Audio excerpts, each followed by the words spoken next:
Bismillahirrahmanirrahim. Assalamualaikum warahmatullahi taala wabarakatuh. Alhamdulillahirabbil alamin. Wassalatu wassalamu ala asyrafil anbiya'i wal mursalin sayyidina wa maulana Muhammadin wa ala alihi wa sahbihi ajma'in. Qadra bishrah li sadri wa yassir li amri wa hlul 'uqdatam min lisani yafqahu qawli. Amma ba'd. Pertamanya marilah sama-sama kita memanfaatkan kesyukuran kepada Allah Subhanahu Wa Taala kerana dengan limpah kurnianya pagi ini solat subuh kita boleh berjemaah. Alhamdulillah. Tak semua orang Allah jemput datang solat berjemaah. Tak. Kita boleh datang masjid solat berjemaah. Tak kisahlah usia tua ke muda. Rezeki dia tak besar lah. Boleh datang solat subuh berjemaah. Keduanya, insyaAllah dia adalah pertemuan pertama kita untuk kitab An-Nur Masalik, penyuluh buat mereka yang mencari jalan. Maknanya dalam membicarakan tentang jenayah. Subuh ni jenayah.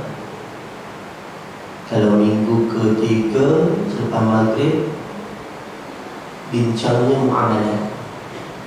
Jadi hari ini kita bincang tentang jenayah. Pagi-pagi subuh ya jenayah. Dan insyaAllah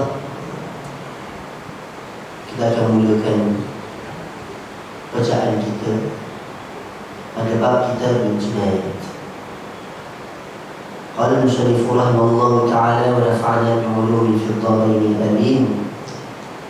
Kitab jenayah. Yajibul qisasu, wajib qisas itu. Kalau pertama yang dibincangkan tentang qisas, ibu yang dimuliakan, hukum jenayah ni terbahagi pada tiga ni asas penting. Pertama qisas, kedua hudud, ketiga ta'zir. Qisas ni balas, bahasa mudah kita, balas adil. Kalau mata dibalas mata, tangan dibalas tangan, tangan kanan dibalas tangan kanan. Nah, qisas ni rekan-rekan dulu lah. Dalam ini dia akan jelas lebih terperinci. Hudud pula ketetapan-ketetapan yang telah ditetapkan oleh Allah Subhanahu Wa Taala yang disebut dalam Al-Quran, larangan-larangannya dan hukuman-hukumannya. Misal contoh zina, minum arak, ada disebutkan hukumannya. Perselebatan itu hudud. Ta'zir, ta'zir ini sama ada dengan kerja-kerja kebajikan. Dihukum seseorang itu dengan kerja-kerja melaksanakan kerja-kerja kebajikan, ataupun kemasyarakatan bersihkan ke apa-apa. Ataupun ta'zir ini boleh juga kategori penjara pun ta'zir. Jadi musannif nak cerita pada perbincangan yang pertama ni adalah berkaitan dengan qisas ni. Yajibul qisasu ala man qatala insana, wajib kena qisas buat mereka yang membunuh manusia amdan, bunuh manusia secara sengaja, mahdan udwan, memang bunuh sengaja semata-mata, bukan atas sebab yang dibenarkan pun, bunuh semata. Lakin la yajibu ay, tetapi tak wajib apa? Tak wajib kena qisas. Kalau tadi wajib kena qisas, yang ini tak wajib kena qisas. Ay ala sabiyyin, wajib pula kena qisas ini kalau yang buat tu kanak-kanak. Kanak-kanak sabi yang belum balik. Wa majnunin yang gila. Nah, orang gila kalau bunuh orang, kita tak boleh nak ambil tindakan qisas pada orang gila, tapi kita boleh ambil tindakan kepada keluarga yang sama dengan sabi, dengan kanak-kanak. Keluarga adalah yang perlu bertanggungjawab atas kecederaan yang dibuat, kerosakan yang dibuat oleh orang tersebut, kanak-kanak tersebut. Mutlakan, secara mutlak memang kanak-kanak dengan orang gila kita tak boleh ambil tindakan qisas ke atasnya. Ya. Wala ala muslimin biqatli kafir, dan tak boleh juga, tidak boleh juga kita lakukan qisas ke atas orang muslim yang telah membunuh kafir. Tak boleh. Wala ala hurrin biqatli 'abd, tak boleh juga kita kenakan qisas kepada yang orang yang merdeka ketika mana dia membunuh hamba, tak boleh juga. Wala ala dhimmi biqatli murtad, tak boleh juga kalau kita ambil tindakan untuk nak bunuh, nak qisas si zimmi ini disebabkan dia telah membunuh orang yang murtad. Wala 'ala al-abi wal ummi wa abaihima wa ummahatihima bi qatl al-waladi wa walad al-walad. Ibu ayah pun tak boleh kita ambil hukum qisas ke atas ibu ayah, tak boleh kena hukum qisas ke atas ibu ayah ataupun atas daripada ibu ayah, ataupun kita sebut untuk ini mbah-mbah. Bi qatl al-waladi wa walad al-walad, dengan sebab dia membunuh anak atau cucunya, tak boleh juga. Ya. Tetapi sebaliknya tidak. Bisa contoh, mbahnya ambil tindakan rotan tangan cucu, rotan, putus tangan cucu, kan cucu putus. Boleh nak ambil tindakan pada mbah tu, tangan mbah ambil ni, rotan sampai putus, tak boleh. Tapi kalau cucu buat kepada toki, gurau kasar barangkali, toki putus. Toki, tapi tu kalau cucu dia dah balik lah, kalau suami dia, kalau kadang-kadang lagi tak boleh. Dia kata dah balik lah, dah boleh fikir lah, umur dah 17 tahun lah, putus tangan toki dia, mbah dia. Boleh ambil tindakan qisas kepada anak tersebut dalam Islam kan?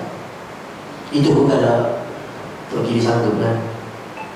Kalau toki dia afa, memaafkan, dia jadi perkara lain. Baik. Wala biqatli ma yathbutu, wala biqatli man yathbutu al-qisasu fihi bil-walad. Cuma kalau anak yang buat, cucu yang buat kepada atuk ke, ataupun anak yang buat kepada ayah dia tu, kena qisas kat atas ni. Kemudian wala biqatli ma yathbutu al-qisasu fihi bil-walad mithla an yaqtula al-abu al-umma. Anak tak boleh nak tuntut qisas pada kes-kes ayah bunuh mak ataupun ayah cederakan mak. Kita cerita suami isteri punya gaduh ayah dia panah barat, udah dilempang mak dia, lempang kena kat bahagian telinga, pakak tu hilang pendengaran. Anak tak boleh tuntut pada mahkamah, pergi tuntut ni ayah saya ni Saya nak kenakan kisos ke atas ayah saya sebab telah melampang ibu saya. Oh, tak boleh. Tak boleh. Nak buat apa nak lempang boleh. Ayah dia tak boleh. Dan anak tak boleh tuntut boleh. Thumma al-jinayatu thalatha. Kemudian berlaku jenayah-jenayah hari ada 3 perkara, 3 hal, 3 keadaan. Yang pertama, khata. Berlaku jenayah ini dengan sebab keliru, berlaku kesalahan. Memang tak ada niat. Khata ni senang cerita dia nak tembak kancing, memanah nak mumbul, masuk hutan, cari kancing, tarik anak panah dah, target tepat dah. Lepas bunyi macam kena kancing, pergi-pergi rupa-rupanya bukan leher kancing, leher Pak Samad. Kena leher Pak Samad, tak boleh buat apa lah. Itu khata. Yang kedua, amdu khata ataupun syibih amdu, ataupun kita terjemahkan ia sengaja tapi tersalah, ataupun seperti sengaja, syibih amdu. Ada tindakan kepada seseorang tersebut. Misal contoh, kita ambil ranting kayu yang bukannya yang lembut sangat tu, tapi tidaklah boleh sampai membunuh pun. Geram sangat dengan kawan tu. Kamu ni dari dulu sampai sekarang kacau aku. Pukul. Bukan pada bahagian-bahagian yang boleh mematikan. Bahagian-bahagian yang boleh mematikan, contoh kepala tu, jantung tu, kemaluan tu. Bukan pada situ pun. Contoh pukul dia tu di bahagian di belakang badan. Kamu ni daripada dulu kacau aku. Meninggal. Yang itu termasuk dalam amdu khata. Tindakan ada, tapi dia bukan untuk membunuh. Tak ada niat pun nak membunuh tu. Tapi daripada sudut tindakan, dia ada mustahil. Itu kedua. Ketiga, wa'amdun mahdun. Memang sengaja semata-mata. Ini memang niat nak bunuh. Bukan niat sekadar nak pukul ke, bukan niat sekadar nak gurau ke, bukan. Memang niat nak bunuh sungguh. Maka musannif memulakan perbincangan dia pada keadaan khata, keadaan yang tersalah, yang keliru, yang bukan yang kata sengaja.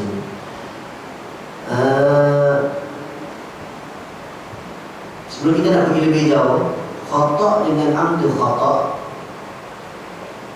yang ini tak kena qisas. Hanya yang sengaja sahaja kena qisas. Kita terang dulu sikit-sikit.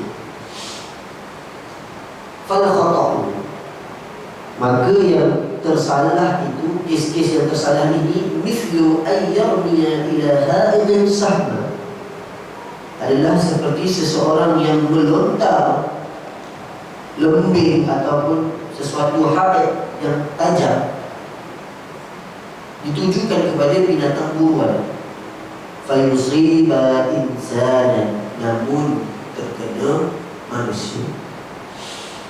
Aw yazliqa min syahiqa, ataupun yazliqa tergelincir, terjatuh,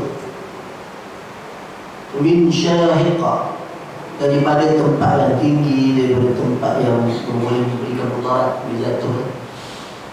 Fayaqa ala insan, terkena pula pada orang. Dalam terjatuh, terhempak atas orang. Ini bukan niat dia, kesalahan. Bukan salah dia. Wadhabituhu, dan penjelasan bagi khata' ini, ay yaqsidal fi'la wa la yaqsidal syakhsa. Memang ada tujuan dalam perbuatannya, nak menembak tu nak tembak binatang, wa la yaqsidal syakhsa, tapi tak bertujuan lah untuk nak target manusia. Aw la yaqsidahuma wa 'amdul khata'. Adapun yang dimaksudkan dengan sengaja, macam sengaja ataupun sengaja tapi berlaku kekeliruan, ay yaqsidal jinayah, memang ada niat nak buat jenayah ataupun memang ada niat nak cederakan. Jenayah itu bukannya kita makna jenayah itu berat, bunuh jenayah kita, segala pun jenayah juga.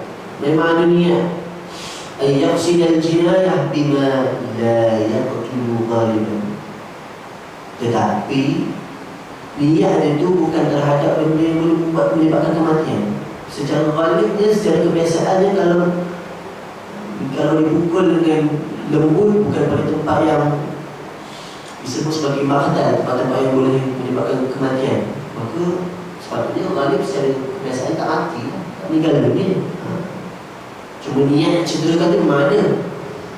Misla, contohnya, ayyadribahu bi'asan khafifah. Bisa contoh, ia pukul seseorang itu dengan tongkat yang khafifah, yang ringan, yang kurus. Pada dasarnya tidaklah mencederakan sehingga boleh mematikan. Wa fi ghairi maqtalin, dan bukan juga dipukul pada tempat-tempat maqtal. Maqtal ni tempat-tempat yang boleh menyebabkan kematian, tempat-tempat yang boleh membunuh jiwa seseorang. Maqtal leher, maqtal jantung. Kalau kita nak bergurau dengan orang, jangan dicekik-cekik orang. Orang cekik terus, risau.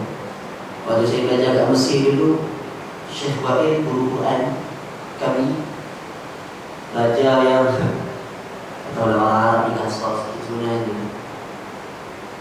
Kalau mengaji, ulang ayat sama, salah lagi sampai tu habis cekik je. Kenyang dulu. Tapi alhamdulillah saya tak pernah kena itu. Kawan kita kena terkejut kita, kena cekik kawan tu. Jelas bila kita belajar kat Malaysia, kan, guru kita balik-balik hotel, beli hotel kan, salah pak, itu je lah. Dia pakai juga hotel dia tu, tapi peringkat awal tu hotel. Salah lagi cekik pun terkejut. Alhamdulillah, ya. Tapi alhamdulillah Pak Habib belajar semua, dia minta maaf lah. Dia kata, aku ni syadid dengan kalian ni supaya kalian bersungguh belajar Quran. Dia bagi tahu lah. Cuma bila dikenal-kenal tu jadi kelakar. Sebab saya tak kena, kawan saya kena terkejut gitu.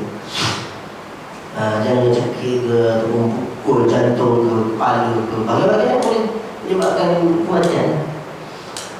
Wal-amdu, maka yang disebut amdu, memang bunuh sengaja ini, ayyaqsidal jinayah, memang ada niat buat jenayah, bima yaqtulu ghaliban, dengan menggunakan apa-apa, dengan tindakan yang memang boleh membunuhkan secara ghalib. Misalnya dia ambil pisau, dia kalau cocok perut ni, memang kebiasaannya ghalib meninggal lah orang. Cedera parah orang cocok dengan perut dengan pisau. Apa dia lagi? Kayu lembing tu, memang diguna untuk tusuk perut. Nampak guna tu memang nak bunuh tu. Kayu baseball guna pukul kepala, gaduh-gaduh ambil kayu baseball pukul kepala. Ini memang bukannya sengaja keliru, ini memang niat sengaja semata ni. Sawa'un kana musaqqalan aw mu'addadan, tapi salah sama ada yang digunakan itu dengan musaqqalan ni dengan kekerasan, misal contoh cekik tadi, ataupun dia tumbuk dengan keras di bahagian dada, misal contoh ada jantung kat sini, tumbuk memang kuat, ataupun tumbuk di bahagian lagi, boleh meninggal dunia. Ataupun dengan wahad dadan, dengan sesuatu benda yang bersifat tajam. Fa'inkanat jinayatu amdan, maka sesungguhnya jenayah yang sengaja, ala nafsi, yang dilakukan ke atas satu-satu jiwa, awil atrafi, ataupun yang dilakukan pada sebahagian ataupun bahagian-bahagian, misalnya contoh atraf ni bahagian-bahagian yang terpisah, mungkin fokusnya pada tangan, fokusnya pada kaki, fokusnya pada badan, wajib al-qisas, wajib al-qisas. Fayajibu fil a'dha'i haitsu amkana min ghairi haith. Ini poinnya. Maka wajib kena qisas pada bahagian tubuh orang yang buat tu. Kena, contoh dia pukul pakai tangan, kena pada tangan kanan, maka perlu dibalas juga haitsu amkana min ghairi haith, dengan syarat mestilah memungkinkan qisas itu berlaku secara adil, bukannya tak adil. Misal contoh, kalau kita pukul, kalau dipukul di tangan kanan, maka qisas pada orang tersebut pun tangan kanan. Kalau kaki ya kaki, kalau mata kanan ya mata kanan, kekuatannya pun boleh sama. Kalau tak boleh sama macam mana? Ini ada perbincangan ni. Kalau aini seperti kena di mata, wal jifni seperti kelopak mata, wal mani anfi seperti hujung hidung, wa huwa ma lana minhu wal udhun.